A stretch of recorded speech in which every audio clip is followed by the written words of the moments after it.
Hello everyone and welcome to the Latin VFR tutorial series for the Airbus A320 product in Microsoft Flight Simulator. Over the next couple of episodes we're going to take you through a tutorial flight from Manchester Airport here in the United Kingdom on the British Airways shuttle service down to London Heathrow. And we'll take you through cold and dark, through to engine start, taxi, takeoff, descent and landing. So lots to cram in on a short service, flight time of around 30 minutes, and I hope you guys all find it really useful. If you're watching this on the Latin VFR YouTube channel, hit like and subscribe and share any tips and tricks with your fellow pilots down in the comments section below. Here on stand at Manchester, all we've done so far is connect the jetty. Therefore the first thing to do is to head into the flight deck there and get some power on.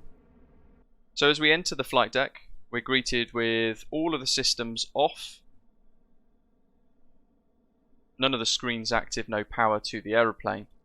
If we look left at the EFB though, we've got a number of different options with a tablet that's already got some power to it. And we can work through some of these. It's worth getting familiar with them. If you've got a Navigraph subscription, then you will be able to pull in your Navigraph charts via those two tabs. If you're loading a Simbury flight plan, really handy, you can use that tab. And you'll need to input your pilot ID. On the top left, aircraft status will begin to update and populate as we push back from the stand and make our way to Heathrow. The system states page allows us to look through various different configurations. So if you want to skip the cold and dark section, you can hit on GPU and it will do the first few steps for you. If you want to have everything on and your APU, your auxiliary power unit, already on at the back of the aeroplane, then you can click that button there. The ramp manager allows you to toggle various different options on with the aeroplane, whether it be cabin lights and passengers, down to the baggage loaders and the ground power unit, which is the plug system icon there. The weather report tab gives you the weather at the airport you're currently at. Really useful. And you can request metadata for some airports using this bottom section here. The aircraft checklists tab can be handy when learning the aeroplane because it gives you a summarized checklist for various phases of flight. And your weight and fuel menu is really important. We'll take a look at that in a moment. Configuring the aeroplane ready for a departure, making sure we've got the correct fuel and the correct payload for our journey. Your V-speed calculator we'll have a look at in a little while. And your Simbury flight plan, initially when you click on it, is a blank page. Once you add your 6-digit pilot ID into here and press confirm ID, it will then load your OFP onto the screen here for you. To go home at any point, you press the little home icon at the top. So let's get some power to the aeroplane. Looking up to the overhead panel, external power is available, so we're going to click the button and turn it on. If we look at the ramp manager, we want to make sure the plug icon there is switched on, and that is the ground power unit. Make sure it is connected to the aircraft, and we're going to turn our nav lights on to system 1 or system 2. System 1 is okay.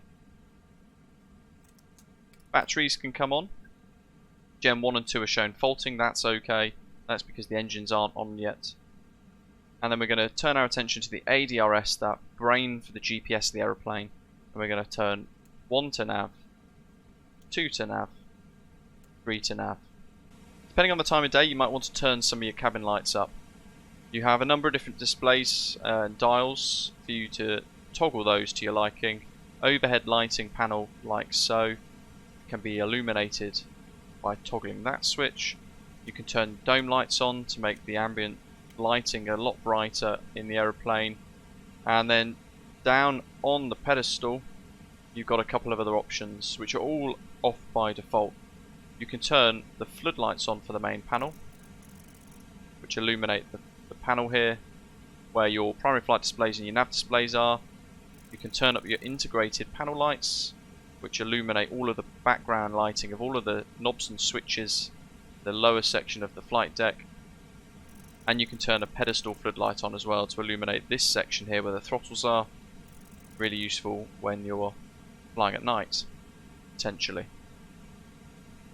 Either sides of the primary flight displays for the first officer on the right hand side, and mirrored as well on the captain's side, you can turn your primary flight displays and your nav displays up.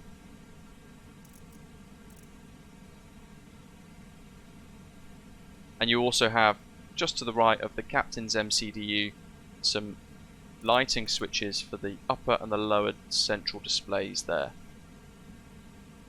At the MCDU, on the right hand side, you see bright and dim. You want to press bright a number of times to bring the brightness up of both screens. And then looking up above the upper display here, there are two circular knobs. We're going to turn them all the way round to the right to their maximum to illuminate the glare shield here. And that's our lighting set. Now we turn most of our attention to the MCDU. Throughout the journey today, with our flight plan that we have set up via SimBrief, I'm going to be using something called Navigraph. It's a payware subscription-based chart system, but you can obtain free charts that offer you similar information from websites like ChartFox or even Google. However, I'm going to use Navigraph because it'll allow me to display what I'm trying to explain in a really nice format for you guys watching.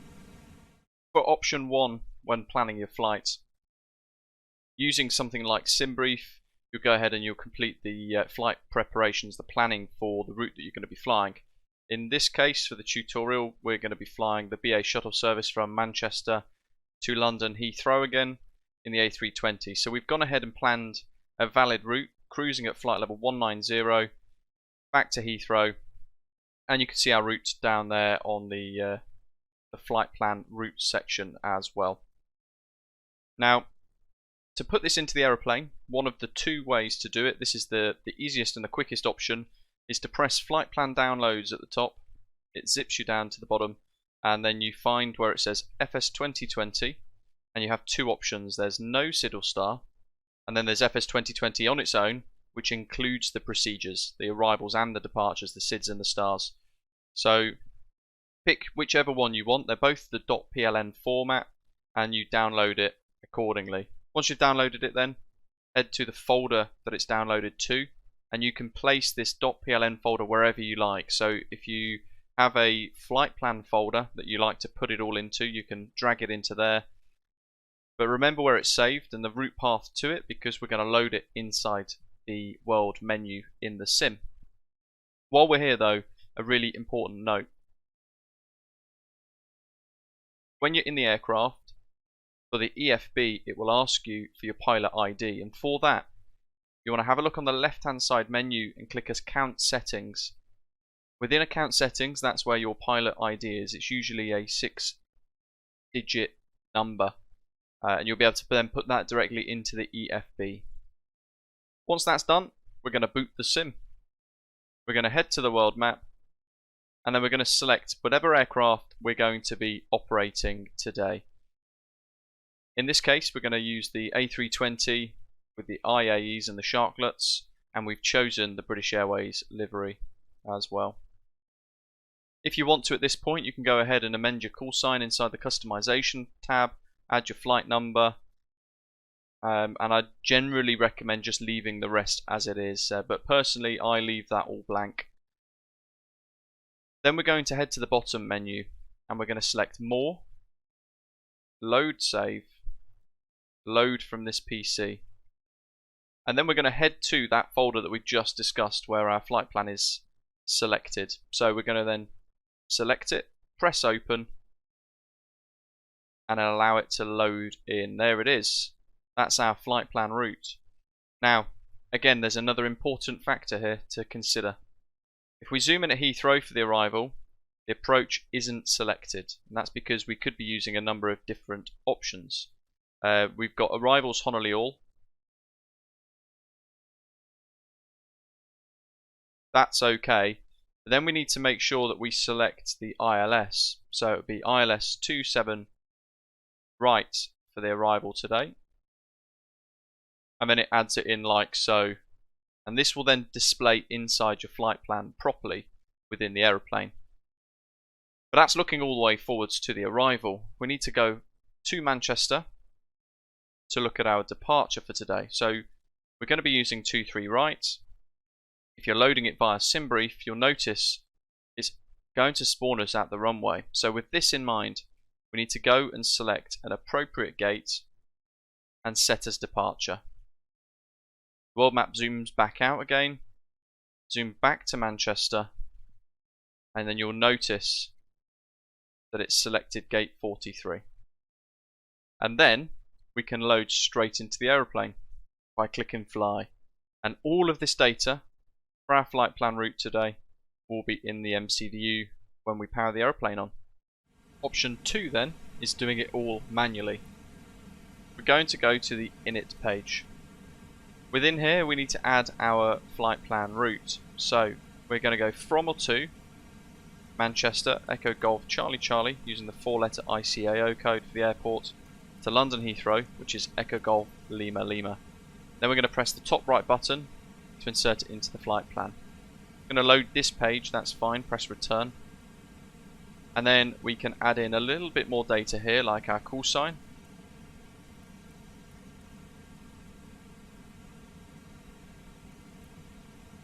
Shuttle 3 mic.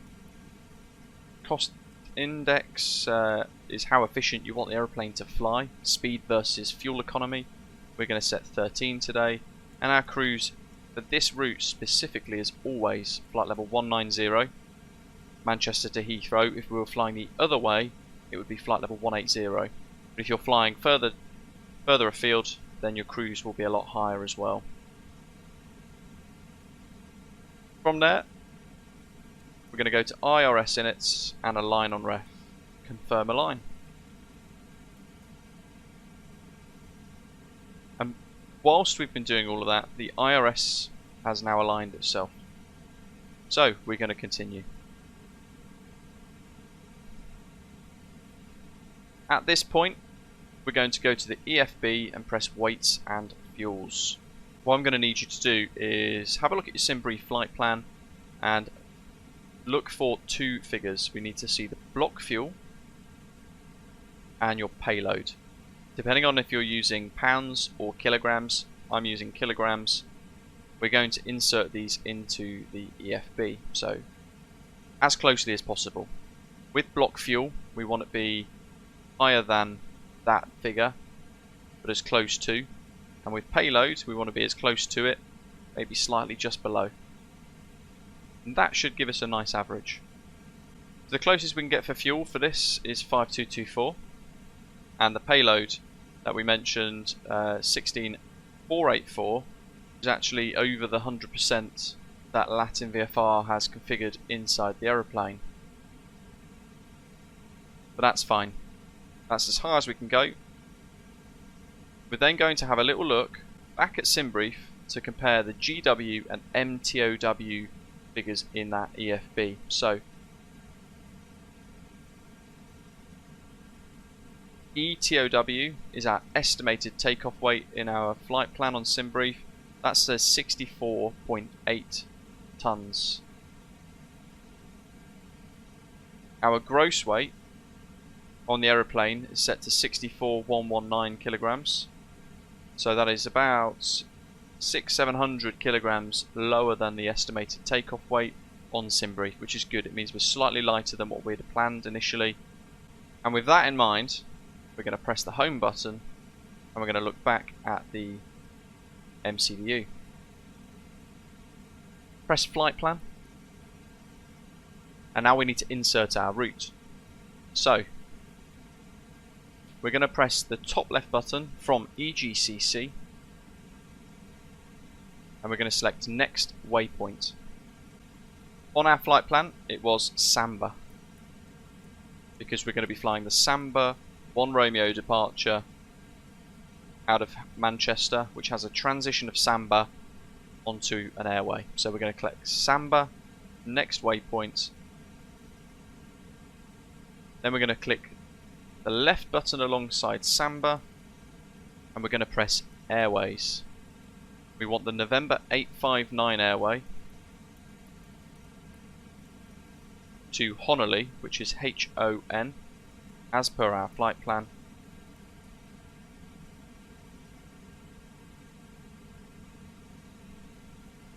And that is it. That is our route. So we're going to insert temporary. And we can see that we should have a waypoint called Utuxa inside the route. And it's not. So we're going to press Samba once again.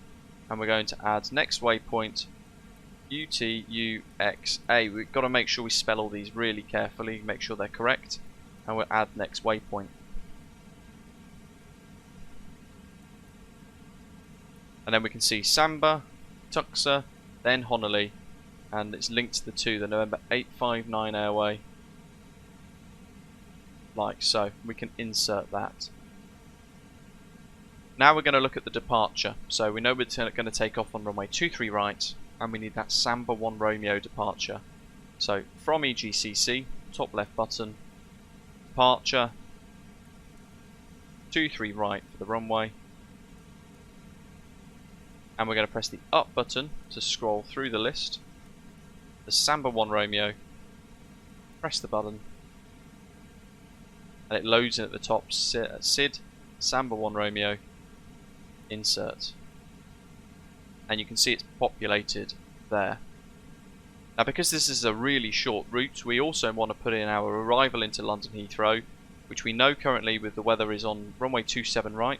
If you're not sure as well what airports are using in real life, you can check something like Flight Radar 24, or just look at the weather and try and tie it in with the best runway that you have for the airport you're flying to. We're going to go destination EGLL, arrival ILS 27 right, and then it asks for the arrival procedure, the star. So we're going to scroll all the way down, find Honolulu 1 Hotel, on 1H, and it asks for a via. Now, this is important. If I show you guys the route on the charts, which are now on the left of your screen, this is Navigraph. You're not sure what it is. We can scroll all the way down and we can see Honolulu, HON there, and then the Honolulu 1 Hotel arrival is already input, and it's the green line on the display. So Soppit, WCO, which is a Westcott NDB, and then BNN, Bovingdon. If you look on the MCDU, that's also an option. So that's the one that we want to select. So we're going to select Bovingdon. Once we've selected Bovingdon, we can insert. And then we want to scroll down and have a little look at these waypoints. There it is. A couple of different ones there. Now, how do we look to see if all of that matches what we have on the Simbury flight plan, or indeed on our Navigraph charts, which display things in a very similar way?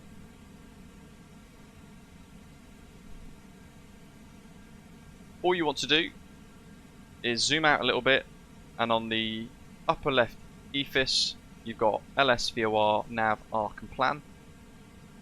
Rotate the display to plan, zoom in a little bit to 10 so that you can see all of your waypoints nice and clearly, and you can press flight plan to reset, and you can just go through all of the waypoints by pressing the up arrow, stepping through the flight plan on the top left, making sure that everything is input correctly. From Bovingdon we have a couple of additional waypoints which bring us onto the approach over the central London, and then the arrival procedure. So that all looks really good. Once we're happy, we can press arc and return back to the correct mode for our flight for today. While we're up here, it's a good time to think about some other features. So we're going to press CSTR. That's going to load the constraints that we're going to adhere to for the departure. And because we're flying in the UK, we need to change from inches of mercury, 29902, to hectopascals, which is used across Europe and a lot of the world, in fact. And it said on the EFB a little earlier on, didn't it, that the QNH was 1018, if you remember that.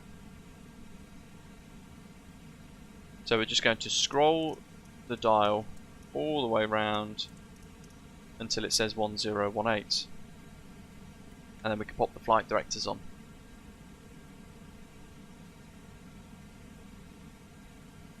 Back down on the aeroplane, it's MCDU. What we can now do is head to the init B page. So we press init, click across, and the init B page is already populated automatically with the information that we need to check. So we can see our zero fuel weight and our block fuel. 0.2 for taxi suggests that the aeroplane is expecting us to use around 200 kilograms of fuel from engine start to the threshold of the runway, but we'll leave that at 0.2 as well. Now the RadNav page could be really useful depending on what you're flying, and some departures that you fly, like the Samba 1 Romeo departure at Manchester, can base themselves sometimes on a VOR or even an NDB. We can tune those in the MCDU accordingly. Manchester has a VOR of 113.55, so we can tune that 113.55 into VOR 1. And if we look further on the departure, we can see our route continues to Honolulu, HON, which is another VOR en route, and that has a frequency of 113.65. 113.65, and we can put that into VOR 2. Samba has a top altitude of 5,000 feet, and that's already set for the altitude selector on the flight control unit. Because of that, we won't touch it. There's lots of information on the charts, certainly worth reading through them all, and it displays what is expected for our departure today. So when we take off on managed mode in a little while, we'll climb to 3,000 and 5,000, and at that point the aeroplane will level off a little bit, and it will hold that until Samba at 5,000 unless we change the mode to open climb. And then at 5,000 in managed mode at Samba, it will then continue to climb up to our cruise of flight level 190 for today. But we'll go through that in a little while as well.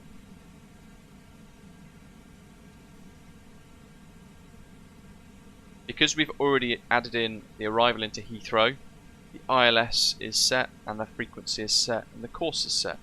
We'll make sure a little later on that they are completely accurate and match what are included in the charts. So we've done the init page, init A and B.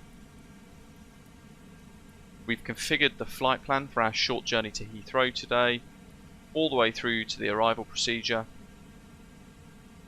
And now we need to turn our attention to the performance of the aeroplane. So if we press perf, we've got a number of options.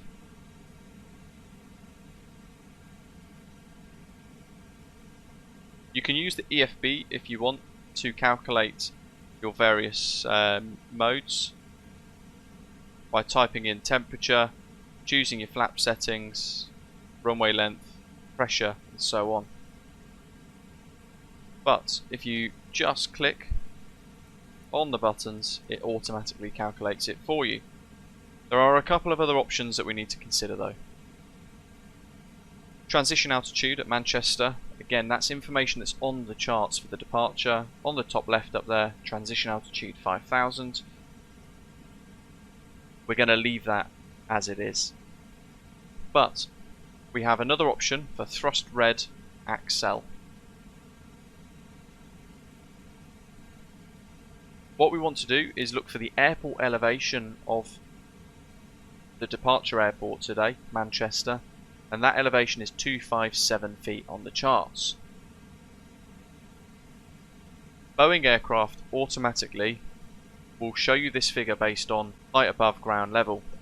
Airbus, however, doesn't. So we're going to change these first two figures to 1,000 feet plus airport elevation. In this case, 1257/1257.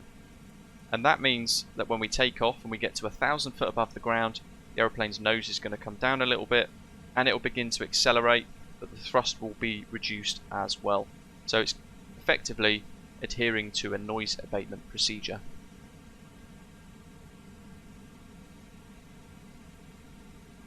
Then we have flaps and THS. If we're flying on a really short runway, we might need to use flaps 2 or even flap 3. Think of Scathos as an example there. But because the runway at Manchester is really long, we can go flaps 1. And the THS is the trimmable horizontal stabilizer. That's the trim, the elevator trim in easy speak. And we can set that to whatever figure you think is necessary, or you can just leave it blank. Flex temp is reducing the power of the engines to make them last longer, and it will mean that when we're taking off we'll have a slightly derated power, and you can change that to whatever figure you wish as well. You can use various calculators online to work out your flex temperature, find whichever one you think is suitable for you, and then you can put in the figure that you deem appropriate. If you leave it set to the default, that's effectively a toga takeoff. And we are done. Depending on what you're using, if you're using online ATC or default ATC, you might need to make sure your radios are set at this point. And looking down by the flap lever, we need to set our transponder. Because we're flying IFR today, we're going to set 2000 until ATC give us a squawk if we're using ATC. And if you're flying offline, you can turn the altitude reporting on and transponder on immediately if you want to keep it simple. If you're flying on an online network, however, or using a product like Beyond ATC, then you'll keep that on automatic until you are about to enter the runway, and then you'll turn it on. So, the FCU is set, that's this panel here. Pressure panel is set. We've checked our route, and we've boarded our passengers. We've set our weights and everything like that. Now we need to think about the APU, because we're almost ready to go. So, while we're here, we're going to turn the VOR modes on the AFIS so that we display the Manchester and the Honolulu VORs when they're in range on the nav display. And we're going to look up for the APU. Seatbelt signs, no smoking signs can come on, and we can turn all of pumps on. APU panel master switch on. Count to 3 seconds. Make sure no warning lights come on, and then APU start. If we then look down onto the lower display, we can see the status of the APU starting up.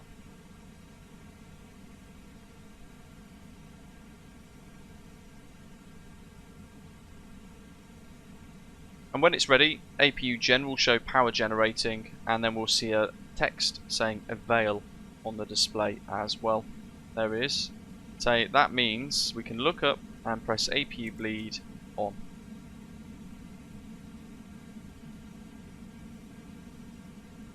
From here, we can turn off external power. We can look back at the ramp manager and press the plug icon to remove the external power, GPU. And depending on what you're using for items of pushback, for me I'm using GSX, which is another Payware product. You can remove the jetway and get all of the ground equipment clear.